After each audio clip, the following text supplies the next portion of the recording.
It's a little short, sweet, and to the point, I think. But welcome everyone to we can finally say it formally. Mayday, we have a problem.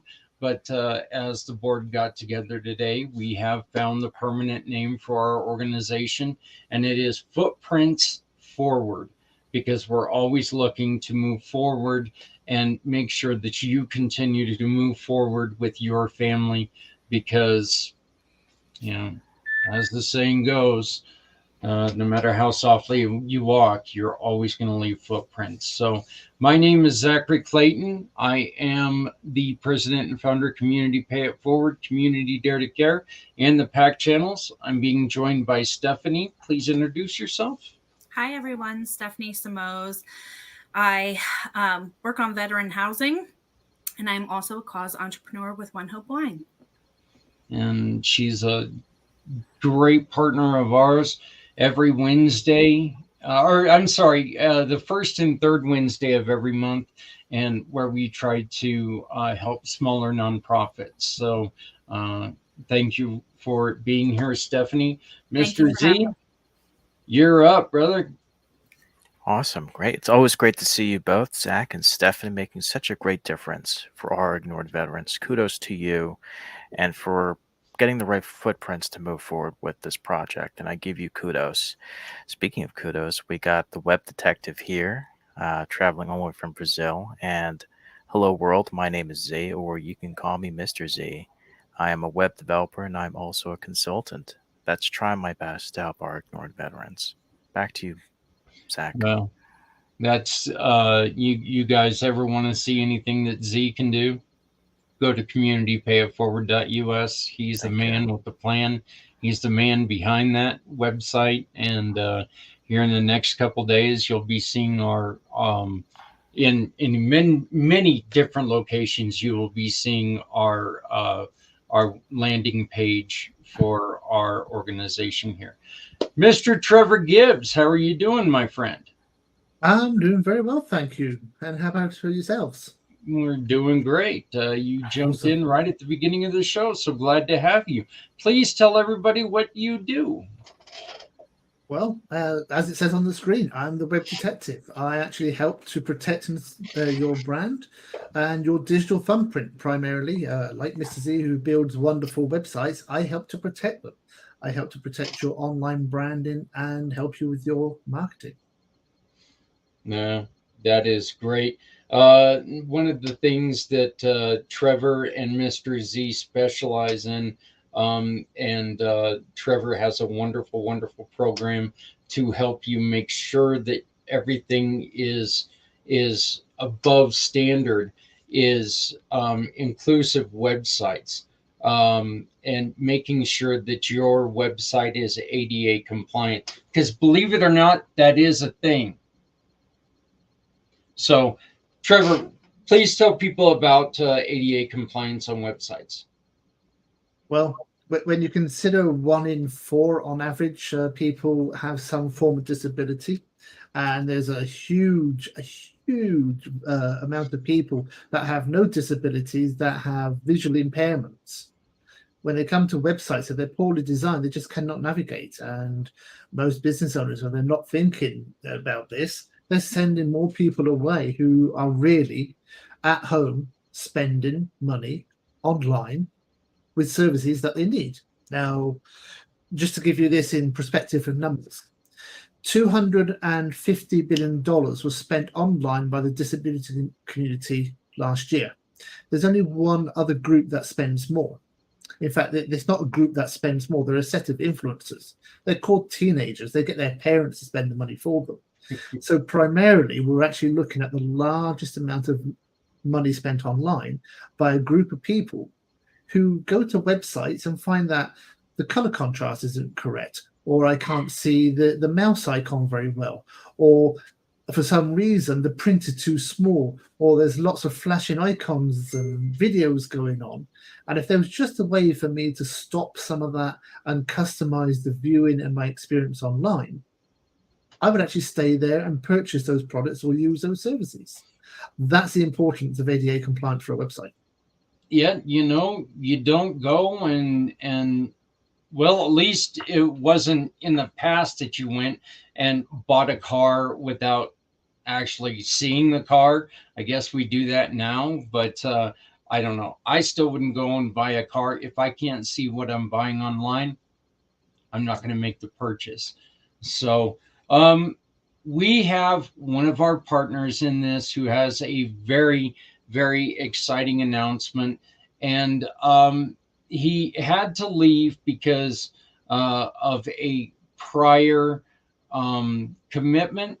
But our buddy Dennis, who Dennis Schrader, who was with us last week, and you will meet a lot more of him. Their first book is out, and what they do with these books is they tell the story of veterans who unfortunately took their own lives.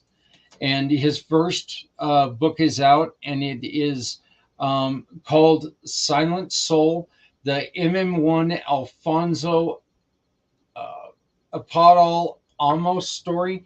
And I am so sorry. I know I butchered that name, but uh, we are so proud to help him out and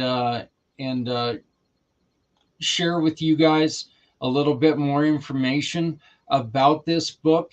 And as you can see down here in the corner, the great Stephanie has put a QR code, and I'm going to take and make that a little bit bigger right now. But you can purchase this book right now from Barnes and Noble, and you can get it by scanning that QR code. Okay. So it's in Barnes and Noble, but as of this morning, it was not on Amazon or anywhere else. But if you go to Barnes and Noble, you are helping them to create more books about the stories of these individuals that we're losing. Where this show is not exclusively about veterans, these stories are about those who served our country and made an end of life decision, and we lost them way too soon. That's unfortunately one of the things about suicide is that those who leave us way too soon. So we want to congratulate Dennis Schrader and all of the wonderful people working with him on the release of their brand new book. You will be able to find this QR code. We'll be sharing it throughout the show, and we'll be sharing it throughout the day. On all of our Facebook pages, and we'll get it into we'll get it into the website and more, and help him support, because what they're doing is some wonderful things. So, does anybody have anything that they would like to share that happened this week, or that you guys have heard this week, other than unfortunately we had quite a few more deeply disturbing incidents of some terrible mental illness? I know yesterday here the news that's coming out of that Texas hit and run, it's just awful.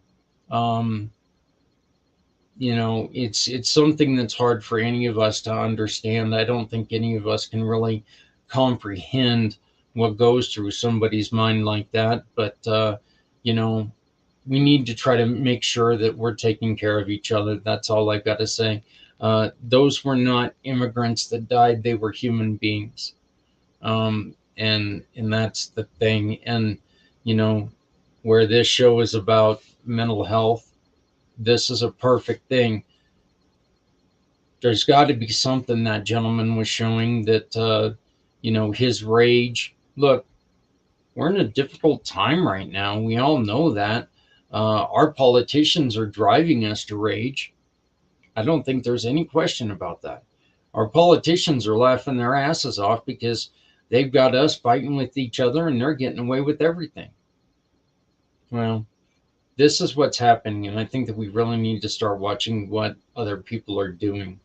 Um, and we had. Did any of you guys have anything that you want to add to that? Well, I'll just sorry. I'll just barge in, as Tupac Shakur once said, they always have money to feed the war, but not feed the poor. And I'll leave Yeah. it there. Yeah. Yeah, and now my thing is, what war are they feeding? You know, they're in their own agenda, so it's a terrible thing. We did learn a lot last week when we talked to Dennis. We were talking to Dennis a little bit earlier, and I made mention that we got to hear that with his parents, the thought of his parents were one of the things that kept him from pulling the trigger. Um, our our recorded interview that we're going to do now is with the guest that Stephanie, if you don't mind, I'd like you to introduce him. He joined us, and again, it was family that kept him going. Right, right.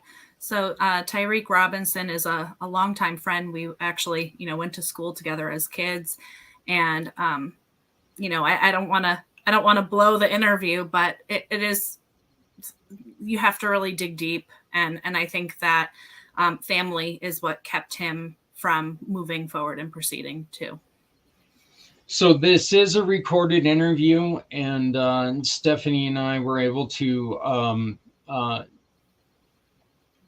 put this interview together. We were able to join Tyreek. He was actually able to join us.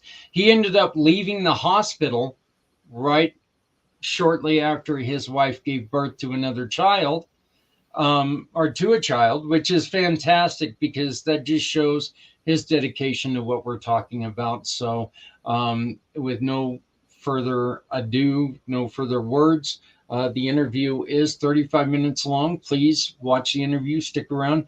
We'll talk about it a little bit more as soon as the interview is done. But here we go. This is Stephanie and myself with Tyreek. Please enjoy. Hey everybody, it's Zach Clayton and Stephanie Simons, and we are by a great friend Stephanie. I'm going to let you do the introduction because you and Tyreek have known each other a little while. So yeah. So I'm really excited. Tyreek Robinson was a friend of mine from, like middle school, and we've kind of disconnected and reconnected throughout the years, but I thought it would be great for him to come on and share his story. So, Tyreek, thank you for being here. Thanks for having me. I appreciate it. So, tell us, Tyreek, you have a little bit of experience, and as you know already, the group that we have started is here to try to give as many resources to people who are contemplating taking their lives. And Stephanie reached out and said, you know what, you guys have got to get a hold of Tyreek. We've got to talk to him. You have a story to tell, and I would appreciate it if you would share with us this story. Yeah, no problem. So I joined the military back in 2005. I didn't.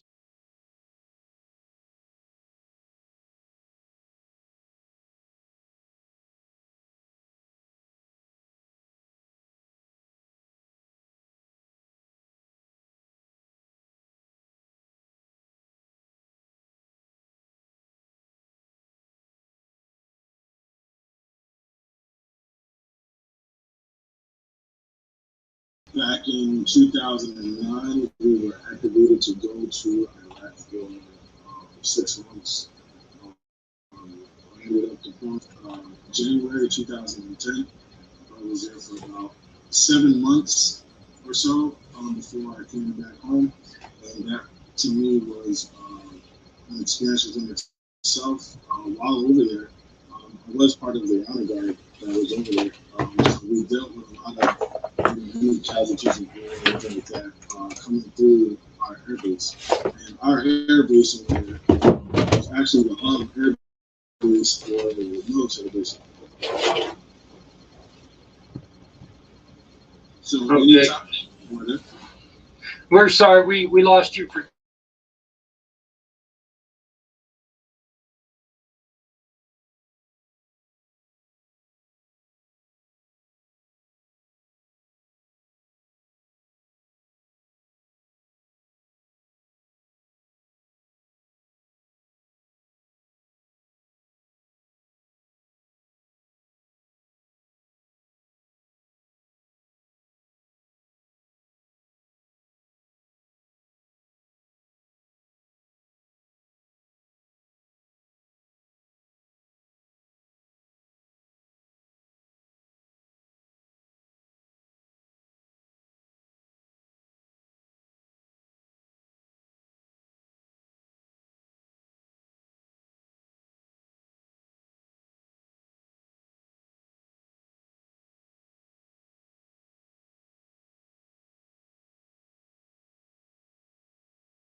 Okay, so for some reason, we're having problems with the sound. I'm going to try to do this again and pull it up again.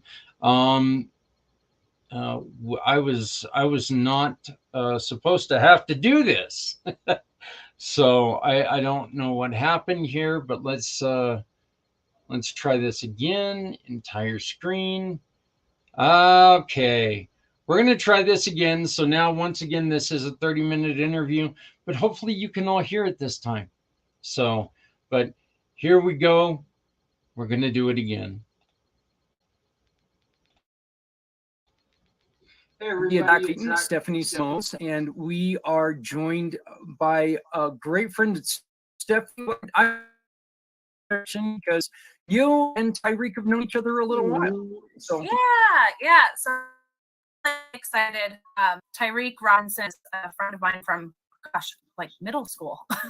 Kind of distant and reconnected here. I thought it would be great for him to come on and share his story. So Tyreek, thank you for being here.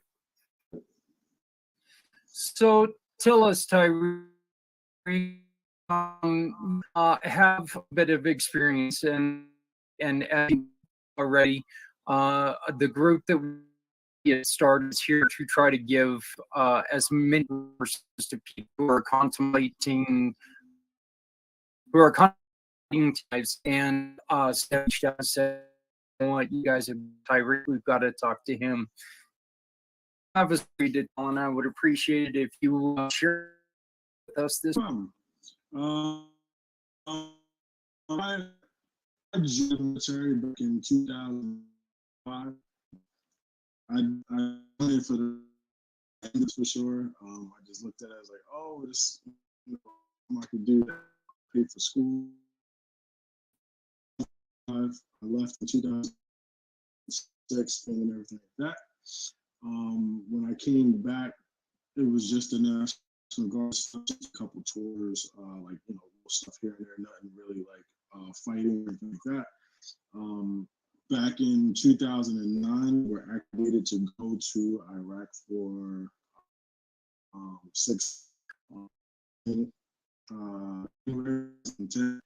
where I was there for about 7 months or so before I went back home, and that to me was an experience within itself. While over there, I was part of the honor guard that was over there, so we dealt with a lot of come through our areas. Was actually for the military.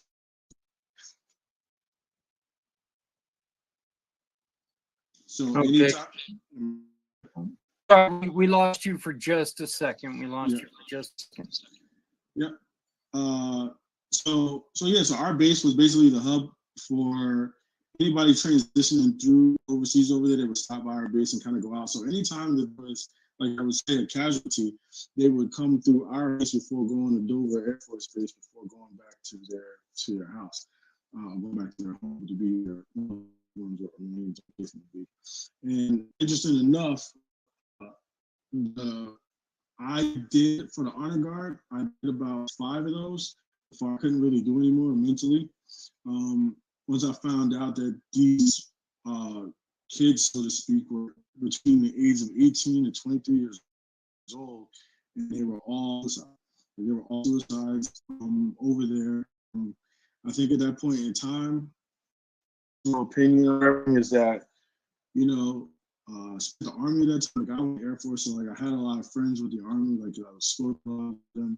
They were being, so we have like an 11-month deployment, and then they were getting extended, and being away from your home at that time, being away from your family on those holidays, that kind of wears and tears on people. And that was just life. Friend who I probably out there. He was supposed to have been like 11 or something that still kept extending to where stuff with that long. So you're there for holidays and things. it really, you know, these young children, so to speak, you know, kind of giving their lives at that point in time. And, you know, when you're in the military and you're hearing stories back at home, they're like, hey, everything's fine, it's good. And it didn't seem because it wasn't, you know, like I said, we were still sending bodies home, and it wasn't a good feeling to me. You know what I mean? So personally, that's when the military really turned, and like for me, it became more of a dislike for like government politics and more love for the people of America, so to speak, because it was like I would love to fight for them any day. They can call me right now, you know, being that I just had a kid, doesn't matter. I would go.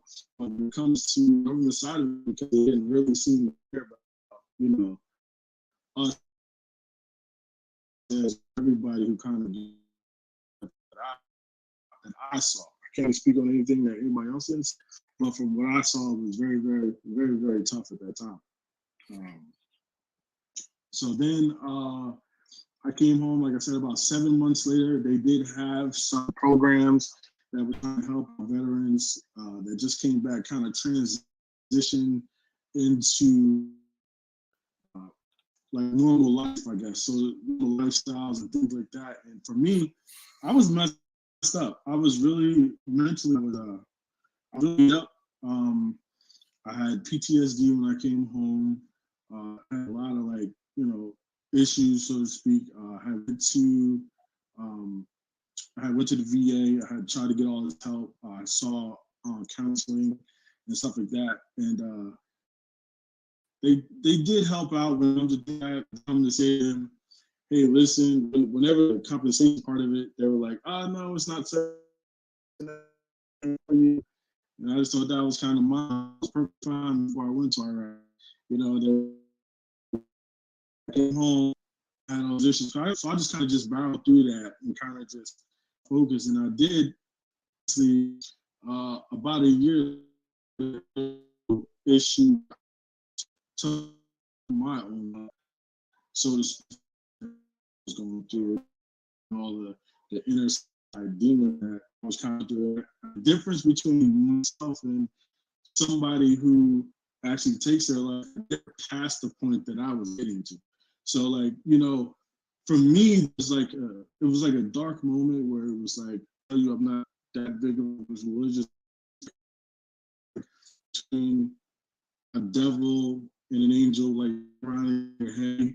You know, fortunately for me, I would just like grasp back to it and just call help. Like I called the cops and say, hey, listen, y'all gotta come.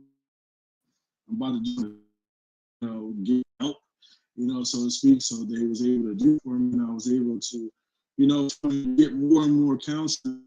And I didn't think counseling would work, but let me tell you, doing self-care, because I didn't really care. Like everything done was for other people and other things, and they kind of put yourself in the background. So which isn't good. It's not good. You got to be able to love thyself before you can go love others and stuff like that. So once I learned that, because hey, I do want to be here. I do value my life, and you know, and I'm just glad that I was able to make that choice then to kind of be here today. And that's why now I try to help out. I looked it up at the time. It was like 50,000 homeless veterans that throughout the United States. I said, hey, but if I can feed one at a time, to me that would be helpful. So I believe it was like 2 years ago. I made all these meals for somebody that was able to give me like so to speak housing for that I didn't really have to go into that, and I basically then I go to New York to three different looks to get these guys excited. It was like, well, you told me in New York to feed us. I was like, you deserve it. You know what I mean? Like it just felt good. The next person, and for them to know that somebody actually cared, you know, for the team they put, the sacrifices that they did, whether if it had 1 year, 20 years, whatever the case is, to me just joining, you know, because at the time when I joined, it was the 1%. So that to me was big enough, you know. So and I'm to help. So anytime you guys need anything, I'm always here. You know, Tyreek, one that you and I have a chip on is I belong to the honor guard here in Colorado. It's the American honor guard, but it's we motorcycles. We for the funerals of those who have fallen, those who have served. Hearing that you were just like me. I have, and as we were joking earlier, with Stefan.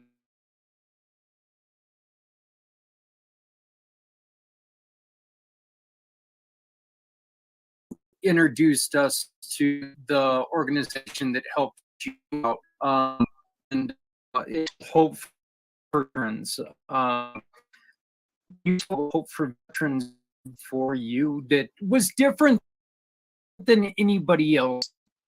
Yeah, actually, Hope for Veterans. I was at the time. I was transitioning, trying to find. I actually had just ended a relationship, had needed housing basically. And it was an issue of the security here in New Jersey, just by means. So I was looking. I was like, there has to be an organization that can help out veterans in some way, shape, or form. So I came across them, and they assigned me a worker who had my own. I had my own caseworker, and what she did was she basically took all my information down, and I found in and then the place they basically gave the security deposit, and then they paid the first 3 months of my rent. And I was like, oh, that's awesome. This is great. But it didn't stop there. They also bought like a bed. They bought me a bed once I got there. And they also paid for my parties. So it was very fun because for me, I needed that place in order, because I had a daughter at the time, and I needed a place to be able to bring my daughter in a time of need, and they definitely, I was able to, get back on my feet thanks to them. So that's what they did for me, and I thank them every time I can that, I appreciate someone's out. So it looks like they've got daughter. How did they help you not maintain strong word, but maybe strengthen the relationship with your daughter? Oh, it was very strengthening because the way that it was set up between, me and her mother was I need to have a place of my own, basically, to take care of my daughter. So I didn't lose any time thanks to that program. It was a cap, and me and we shared together, so it definitely kept our bond together at that point in time. Oh, this is great. And we're looking at we're sharing the website right now with people, and it looks like they've got different sections on here. They've got community, veterans, mental health, and housing. So it just looks like they do a lot of things, and that's fantastic. What are some of the, Tyreek, that you focus on now that you're when you say that behind you, or do you say that you still have work to do? I believe the whole progress is ever 100% buried. I feel like there's always times where something brings it back. Like it's hard for me to watch certain war movies and stuff like that. Like it just always brings me back to certain scenarios, and it's kind of like, I just live that moment of darkness I had to say I'm not going back there to kind of keep forward. You mean, and I know that there's that depend on me to be. So it's down, but I don't believe 100% out. So I always kind of keep, like I said, in that place that I never ever went back to. Stephanie? Before we were live here, you were also mentioning how you were making friends locally, for youth kids, and share a little bit about kind of what you started because you felt need? Yeah, a buddy of mine, we were out helping these kids like that couldn't really afford to do certain things when it comes to like youth athletics and things like that. And the reason why we harp on, me personally, athletics kept me out as a kid, so it always kept me doing something. My mom was always, you wanna do this, you wanna do that, you better, you know what I mean? So it was always a way to say, all right, I want to stay forward so they can offer themselves and help out. Those times. So started this organization. What we did was we took a whole bunch of training. We kind of kept it going. And then we brought them down to a city for a tournament, down to a junior tournament. We got like this big, built all this camaraderie. These kids are still, calling it me. They're in high school doing this, and they were like 10, 11 years old for them, and they're still texting me, "Hey, Coach Tom." I was like, that to me is a feeling is good, and see kids actually get better. So for time they didn't even know that they had it. You know what I mean? You are able to exploit them. That's a great one. So we got big go with it, and easy, maintain your board and participations and everything like that. Like we go out, we do events. I intertwine it with my cooking. So we try to do whatever we can to kind of raise money to be able to help these kids out. And anytime that, if opportunity presents itself, we give out more help.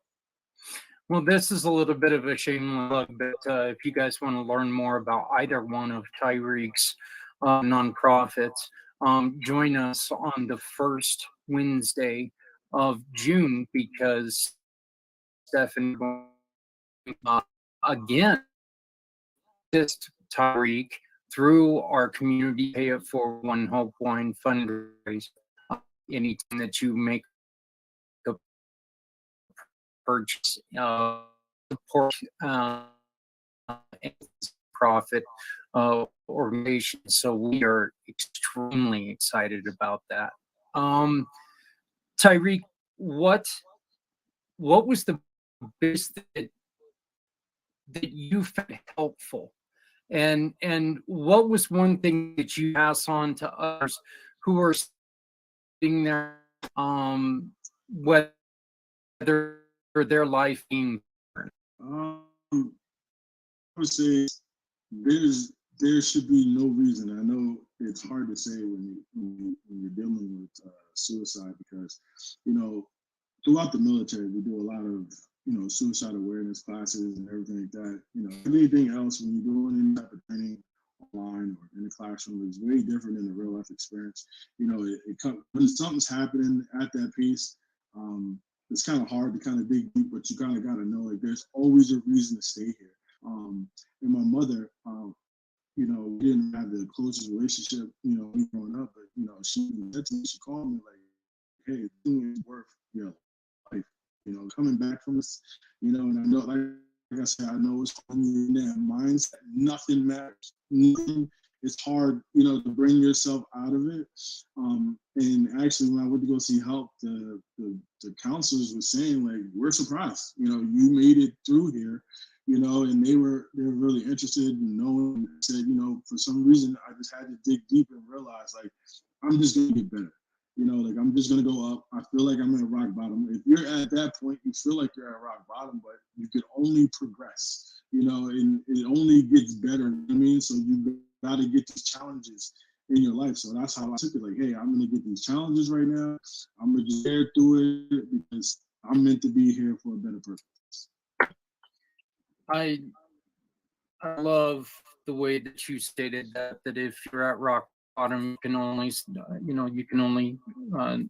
go up. You can, what are some of the things that you still practice today when you start to feel them? It's kind of funny. I was not a big leader that, yeah, but I find a lot of joy in a lot of things that I do. So like when I get into these like meditations or things like that, helps calm me down, soothes me out, you know, whether anything that kind of keeps me busy to where I'm not about something that makes me happy. Because like the gym was very big for me, because it's hard to be upset and being, you know, like it's hard to just be with a pout on your face and as you're lifting weights or you're running. It's like you get moved, you know. So I want things to constantly motivate myself. And now, you know, being that, you know, that was years ago. Now, you know, especially now having kids, it becomes a whole nother aspect, because now when the kids are born, more for them and not for us. So I started to realize that when you're committing that act, it's a very selfish act in a way, because there's a lot of people out here, there's a lot of loved ones and everything.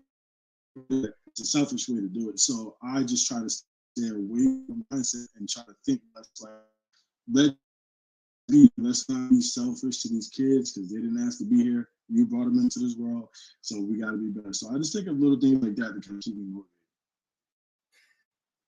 Well, I just asked Stephanie to do something because I think this is a personal thing. So I think Stephanie. Well, first I want to say congratulations. Yeah. Is that what you're saying? No, it was I just because, you know, we are expecting new to our family pretty soon. You know, our little group here pretty soon. But about your kid, Tyreek, congratulations. Thank you, I appreciate it. Yeah. So there's a lot going on at home with your new baby boy. I gotta make it out because I gotta make the show. I'm not rescheduling. I'm gonna make it happen. You know, if I had to find a quiet room in there, I would have did it. But you know, we was gonna make it happen. So thanks again. How would you say your progress is? Like, did your daughter kind of go on this with you? No. And the reason being because I never want her to see me in that state of mind. And to me, you know, my daughter, her father should be the strongest person she knows. So I try not to show any type of weakness around her. And that's what hurt me the most when I went through it, because that wasn't in my mind at that time. You know, and then when I kind of made it out of the hospital and everything, and I was like, hey, my daughter's probably gonna make it better. It made it probably like 50 times worse. I felt like I was gonna let her down. Like I was gonna do something that she didn't know. She didn't have, and she loves me to death. Like, so it's like there's no way that, you know, I would have been able to, you know, so it definitely, I don't let her see any of that, or you know, she won't know that she's old enough when she asks. I can understand that. And I love that you said, you know, that you have such love for the people to go and do it again. Mm-hmm.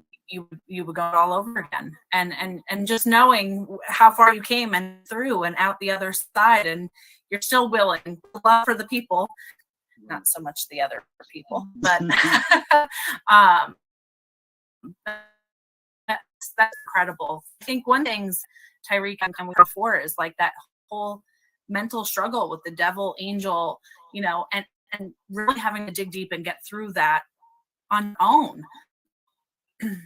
Is there anyone that kind of stands out to you that kind of helped you get to that point? Was it the counseling? Was it, you know, if somebody might be listening in and say, hey, well, you know, I know what he's talking about through it. Was it finding that particular activity that motivated, like the gym or a hobby or something? You know, where would you direct them if somebody was like, man, where do I go right now? Like, how do I get through this like he did? I would say 90% was the counseling. I go to those counseling sessions week by week, you know, and 1 hour at a time. Like I just looked forward to it. And my first session, I was like, yeah, I don't know where to start. And you know, halfway through that session, you know what I mean? And I'm kind of like just giving it out there. And I was like, that felt good. You know, it felt good to kind of like tell somebody, talking to somebody all the time, they don't really have to give you any feedback. Sometimes just listening is good enough. So, just me being able to talk when you feel like you can't really talk to anybody, because anybody that's going through some type of, well, I would say me, I can't say everybody, but when you're kind of in that state of mind, like talking to somebody is not always the easiest thing to do, because you don't want to be judged. You don't want to feel like you're putting a burden on anybody, anything like that. So you go talk to somebody you don't know. And I found someone genuine that really was like, hey, listen, I'm gonna listen. I got you. Like, this is what it is. And I took those steps, and everything she said to do, I did. Like I said, with the self-care and everything like that. And it was just one step at a time. And that's what I did. And I just felt like that was the route. I'd like to ask you real quick. You mentioned that your mom and yourself, you did have the greatest relationships. Has that strengthened through this, or are you guys still you guys closer, but it's still not? It was. I won't say it's closer now. I don't think that she knows the whole in depth of where I was of the mental standpoint. I was more close with my grandmother. She was kind of the one that kind of raised me, so to speak. So it wasn't that really didn't bring it any time closer at them. But I mean, we're better now. Not 100% probably where we should be, but it's better because she wants to deal with grandkids and stuff like that. So. Yeah. And then the last thing that I've got for you, Tyreek, I wanted to a little bit. We're talking about your daughter. How difficult was that to hide from your daughter? Very, very, very, very. And honestly, I think that also might have helped speed up the process, because I just knew I just had to be good for her. Like I just knew that I didn't want her to look at it and have any doubts ever. I never want her to say, hey, listen, this guy, so it was very difficult. So I made sure like I was always making progress one day at a time. So when I did have her, it was regular scheduled programming, and then when she was there, it was always rehabbing, getting yourself back together and getting yourself back to life state line. Stephanie, do you have anything else, or? Yeah, I do. Well, that's really inspiring, and I think the way that you explained it really makes a lot of sense. And Daddy's little girl will motivate him, right? But I know you mentioned the meals for veterans earlier, and I know that you had said started a nonprofit around that. Is there certain times a year that you focus on for that? Is it can you talk a little bit about that? And if somebody wanted to jump in and participate, or that maybe that's local to you, right? So can you talk a little bit about that? So what I did was I'm trying to do it typically around the Thanksgiving time. If I can go, every 6 months or so, fine with me. Every 3, that's cool. But I kind of wanted to start there. I would tell you, it was rough. Let me tell you. I believe I fed 300 veterans. I had all these meals in my living room all over the place, and I'm packing these things up because it was me by myself. I took off from work. I rented a van. I had to help out. Like I had put something out there, and I didn't want anybody, because I don't want people to think about money grab. Like if you want to help, I was saying, hey, there's a local shop, right? You could do being good. And deliver. That's I really wasn't there for any type of money. I just wanted to feed the veterans. So people did it, and I thank them to and driving around. And I actually got to the last place, and they had more veterans there than I had food for, because it didn't tell me that in advance. I ended up DoorDashing them some more food. I said, hey, no worries, you guys are good too. And like I said, and when I got home, it was no better feeling than what I felt like that. Yeah. Everything was like, oh, it's nothing. Like, you won't see a lot of people blow it up, but for me, it felt so good to know that somebody got fed that day that might have not had meal that day. So it felt good. It felt good. We had we did a homeless veteran, or just a homeless at one point in time, Thanksgiving as well. And what we did was we took and we had people donate the food, as you said, and we had local restaurants. Like we had the Tilted Kilt that was here in Greeley. We cooked the turkeys for us, had like different turkeys. We had Chili's donate the vegetables and apple, and they all prepared it. And so we went and we took and we got set up at the little South apartment here in Northern. And the only problem that we had was 15 below. Nobody was going to be out of the house. And so we're sitting there. What we ended up doing on that day was wrapping up all the food, and we took it to the homeless shelter, and they served. So I mean, it worked perfect on exactly where we wanted it. Yeah, it is kind of funny too how sometimes take and you plan and you think and all of a sudden something just throws that wrench into it.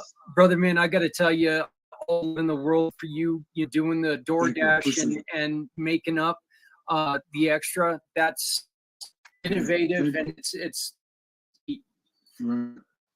I want to thank you very much for joining us, and I want to thank you very much for introducing us to Community Hope. And once again, folks, this is one of the many places out here that we hope to introduce you to. And if you know somebody who's struggling, don't wait. Tyreek, how much longer do you think that you had before you would have tried something? I don't know. It was very thin. It was really on thin ice. Like I was at my end game. Like it was, it was there. It was there. Like it was there. Like I was there. I thank God that at that point in time I was able to pull myself back, and able to call for help, and they came and they did whatever they had to do. And then you realize too, like when they took me to the hospital, and they put me in, I didn't really understand what was going on because I felt like they drugged me or something. I'm not really sure, because it was like real like drowsy. I remember somebody next to me, and I woke up the next morning, and I'm like, what time is it? And they wouldn't tell me the time, and then I'm like, I gotta go to work, and they was like, no, you're not going anywhere. And then kind of being in that process also helped me realize, like, is this really where you want to be? And, is this really what you want to do? Like, and stuff like that. And, my family took a hit too, to be honest. I really felt like I came in and talked to them or whatever the case was, and they put a lot of guilt on their own shoulders, which made me feel even more bad because I'm like, that's another thing I don't want to do. I don't want no one to feel bad for me or whatever I'm doing. So, I kind of had to really, really dig deep when it came there, but it was close. I know that this is bringing up a lot of things, a lot of bad memories, but I want to commend you on your strength, and I want to commend you on your story. I know that due to a personal family loss, I know the way that families can still feel that way. My mom still feels guilty about an incident that happened just a few short months ago, and it's something that it's really hard to tell somebody that you can't lay this on you. Right. It's really hard to tell somebody that you can't lay this on you. They kind of got to work through it, but I know it's difficult. Right. Again, I want to let Stephanie have the last word, but I want to thank you very much for joining us and really sharing your story with us, because I think that as I've said before, there's no way better to prove that there's hope out there than to hear from people who have found hope. So, Tyreek, I thank you from the bottom of my heart, and I'm looking forward to working with you at the beginning of the month of June. Thank you. I appreciate it. Thank you again for having me. Tyreek, thank you so much for sharing. As Zach was repeating your quote before, I was also writing it down, that when you're at rock bottom, you can only go up, and you are an inspiration, and you showed that. So thank you for being here and sharing your story. I'm looking forward to diving in more to that you're doing in June. Absolutely. And just thank you for your service and everything you've done. All right, thank you so much for having me. And if you guys ever need people to talk, I got buddies that, I'm in there that we still talk to this day. Like I said, that was, we're going on 13 years now. And I told them when I first talked to you about it, I said, hey, listen, if there was somebody that you want to share your story, and he said, absolutely, anything you need. So if you guys ever looking for somebody else to talk to, I always got one or two people that want to, be able to share their story as well. But I think hearing somebody's story, hearing somebody talk about it is actually a good thing to do, so always there. We will take you up on that offer. I will guarantee you we will take you up on that offer, because this is a story that's not going to, without work, it's not going to go away easy. So, but we thank you. Hey, everybody, once again, you can get a hold of Stephanie by using her link tree right there, Stephanie. Simone's on Linktree, and so please, anything that you want to know about Wonderful Wines or any of the other work that she does, just her Linktree right there, and stop freezing on me. And you can go to my For My Card, and just underscore Clayton. So that's formycard.net. Zach underscore Clayton. Tyreek, thank you so very much, and we appreciate it. Thank you so much. So what do you guys think? Stephanie, I know that you and I were there for it. So Z, let's go to you first. What are your comments? Truly an inspiration, working at DoorDash and setting an example of doing whatever it takes to get your footprints moving forward. I love that story, and it's because Yeah. of my own experiences, trying to feed people who need a little bit of help. And him talking about him being, going to a DoorDash and just to feed people. That's inspiring. One of the things that I wrote down, and I'd like to get your thoughts on this. He made mention and that he called the cops on himself. Wow. I know that right now, 20% of all emergency calls are for mental health reasons.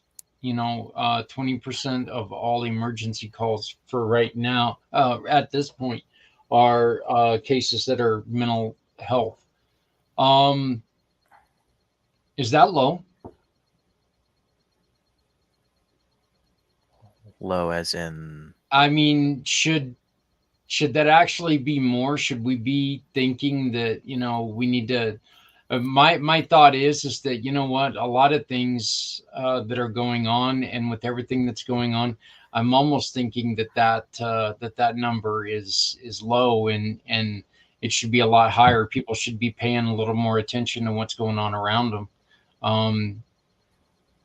It's sad to say, and I hate saying that. And I say this full right out. I don't think that this is something that, I hate to put this on the police and on the medical field that we do this. But the thing is that if it's going to help keep people alive, I think that number is going to have to go up some. I think that, we need to make sure that if we notice somebody's having a problem, we don't wait. I used to joke around all the time as a kid. Oh God, here comes Zach. Dial 911 and wait, for him to do something stupid. But now it is. Trevor, what did you? Do you have any thoughts? Other than my computer really needs to be hardwired. Yeah, I was going to say, your computer needs hardwiring. Mind you, so do you at times, Zach. So, no, it's right. The thing about waiting for somebody else to do something, it's never going to happen. So take the presence of now is the moment. And there's never a problem calling 911 twice. Yeah. It just means that your problem is actually half because there's two people taking care of it. So I think we really should be a lot more proactive. We shouldn't be afraid of looking out to say, hey, how can I assist? How can I help? Do you need help? Because sometimes, we can overstep the mark, but you say, would you allow me to help? Is this the right time to help? Be offering some help? And sometimes just the way you ask the question is enough to get the response. Actually, yes. Because most people always want to say no when somebody's offering. Say, is this a good time for me to give some help? And people say, well, maybe yes. Do you want me to call 911 for you now, Zach? No. That's rather drastic. You're offering a solution before you know what the problem is. Yeah, that's a beautiful way of putting it. That's a beautiful statement. I mean, and I like the way that Trevor, you said, don't worry about calling 911 twice, because imagine if you don't call twice at that one point in time, you might be calling the second time for them to come pick someone up because they've taken their life. Yeah. So I mean, look, 911, they're there. They're there for a reason. They're there to make sure that people are taken care of, you know, and I think that it's important that we remember that. But I really do. I believe that it's so important that, what, no matter how many times you have to check in on somebody, if you don't check in on them, it could be the last time you have to.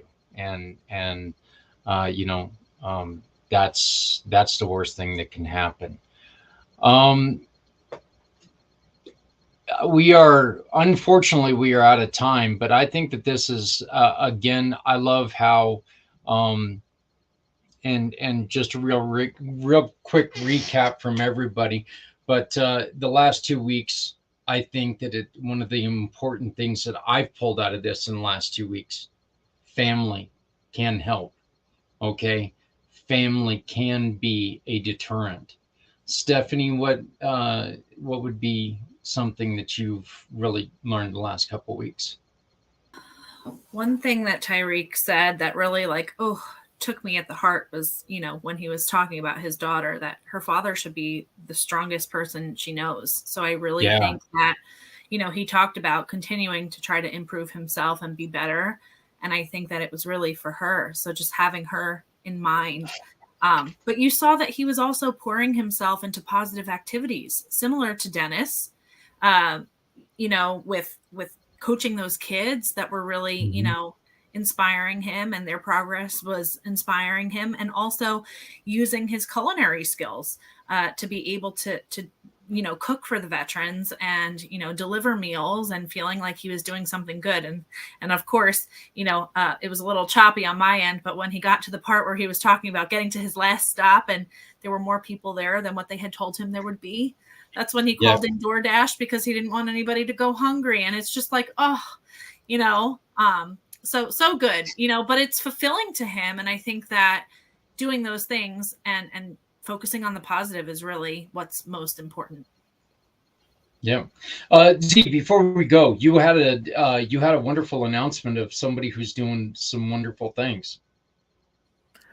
Oh, that's a nice way of putting it, but I do want to just coattail on what Detective Trevor and Stephanie said. It's all about making that impact and being proactive. We have the opportunity to let life dictate how we react to things, but we have the choice to provide a positive influence, even if it means calling 911 twice or getting backup to create that positive impact. So I think it's great. And I'm delighted that I was able to introduce you both to Dennis Schrader. Definitely someone that you can talk to when it comes to honoring our brethren.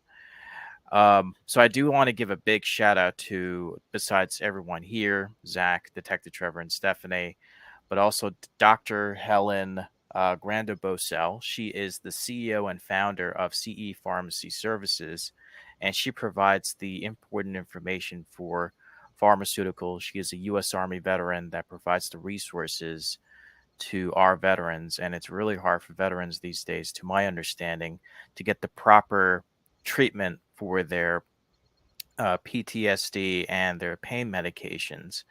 And unfortunately, there are some individuals that are ruining it for our veterans by doctor shopping, getting 180 tablets of oxycodone, while there are veterans that are well deserving of these medications.